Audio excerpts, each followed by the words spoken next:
ও গাঙ্গের পারে সেলুন ওই দেওয়া গাঙ্গের পারে সেলুন ওই দেওয়া দেওয়া আমি এই ভিডিও ভাইরাল করে ঢালাই দিব আরে না আপনি সেলুন কাম করতেছেন কি কয় না আরে দূর পাগল নাকি আমি তো এটা জাস্ট ফান আমি আর কয়ে দিচ্ছি এমনি কাটি দিতে ভাই কাইটা দিতাছি কটা বাগুন লয়ে যাব বাগুন কিনি নাই কালকে দেখা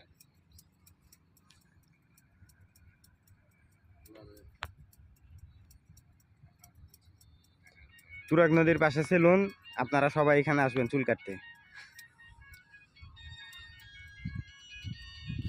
অল্পেলা এক মান্দায় ফোন দিতেছে হ্যাঁ ও তুই হ্যাঁ শিপনের দোকানে নাটক শুধাই বলেছে